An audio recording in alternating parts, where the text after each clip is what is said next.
करता था तो समवन प्रपोज्ड मी, किसी ने मुझे प्रपोज किया। उसने मुझसे कहा आई लव यू। तो अब जब उसने मुझसे कहा आई लव यू तो मैंने भी जवाब दिया आई लव यू टू। और इसका क्या रिप्लाई हो सकता है वैसे? और क्या रिप्लाई हो सकता है? कुछ लोग इसमें ये भी कहते हैं मी टू। तो अब बच्चों ये जो रिप्लाई मैंने किया, ये दोनों ही रिप्लाई मैंने गलत कर दिए, क्योंकि उस वक्त मुझे तो इतना ज़्यादा ज्ञान नहीं था। लेकिन हाँ, जब से मैं टीचिंग में आया हूँ मुझे पता चला कि जो हम लोग इंग्लिश बहुत पहले से यूज़ करते हुए आ रहे हैं या स्कूल्स में पढ़ी हैं, वो कहीं ना कहीं कॉम्पिटिटिव इंग्लिश में जाके गलती उसमें हो जाती है। तो भाई इसका जवाब आम तौर पे क्या होना चाहिए? या तो हम लोग आई लव यू टू कहते हैं, टू की पोजीशन यहाँ पर लगाते हैं, और या तो हम लोग क्या कहते हैं मी टू। तो मैं बता दूं बच्चों, ये दोनों ही जवाब जो रिप्लाई हैं वो दोनों ही गलत हैं। अब अल्टीमेटली क्या हुआ कि जब मैं इतनी रॉन्ग इंग्लिश का यूज़ करूँगा तो कोई भी होगा तो छोड़ के भाग जाएगा ना। तो यही हुआ, अनफॉर्चुनेटली मेरे साथ यही हुआ कि अगला बंदा चला गया और मैं अकेला रह गया। लेकिन मैंने बाद में बहुत मेहनत की। वो एक गाना सुना ना कि इंतकाम देखेगी, तो मैंने इंतकाम इस तरीके से लिया कि अपने ज्ञान को विकसित किया। राइट, तो आपको भी ऐसे ही करना है। राइट, तो अब देखिए, समझने की कोशिश करते हैं कि ये दोनों सेंटेंस रॉन्ग कैसे हो गए। भाई आइडियली अगर देखा जाए तो इसका रिप्लाई क्या होना चाहिए? उसने कहा कि मैं तुमसे प्यार करती हूँ, मैं प्यार करता हूँ, और मैंने जवाब में कहा मैं प्यार करता हूँ तुमसे भी। तुमसे भी, तुमसे भी का मतलब हुआ किसी और से भी। तो भाई क्यों ना कोई जाए अगर मैं उससे कहूँ कि मैं प्यार करता हूँ तुमसे भी। इसका मतलब ये जो टू की पोजीशन है ये गलत है। राइट, टू की पोजीशन हम यहाँ पर रख सकते हैं, तो क्या हो जाएगा अगर हम यहाँ पर रख दें? क्योंकि यहाँ पर तो मामला बहुत ज़्यादा बिगड़ रहा है। जो हम कहना चाहते थे अर्थ का अनर्थ हो गया कि आई टू लव यू, हाँ मैं भी तुमसे प्यार करता हूँ।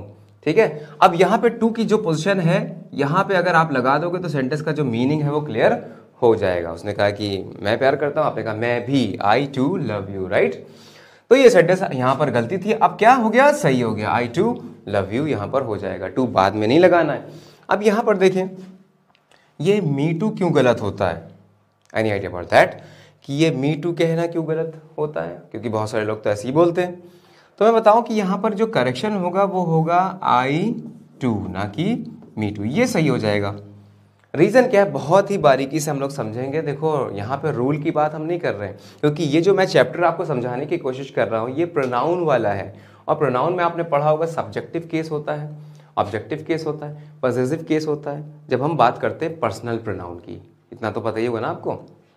तो हम यहाँ पर बहुत ज़्यादा आपको रटाएंगे नहीं कि आप रट लो हाँ ये सब्जेक्टिव केस, ये ऑब्जेक्टिव केस, पॉसेसिव केस कैसे यूज़ होता है। सिंपली आपको क्या करना है, आपको कोई रूल नहीं याद करना, सिंपली आपको क्या करना है, दिमाग लगाना है। चलो दिमाग लगाते हैं। अच्छा, आपको कहना क्या था कि आई लव यू का जवाब जो देना था वो कहना था हिंदी में आपको मैं भी, है ना, मैं प्यार करता हूँ तुमसे, आपने कहा मैं भी। तो मैं भी के लिए आप ये देखें, लिख दिया। आपको बताना है कि यहां पर मैं का रोल क्या है। क्या ये यहां पर सब्जेक्ट है या ऑब्जेक्ट है?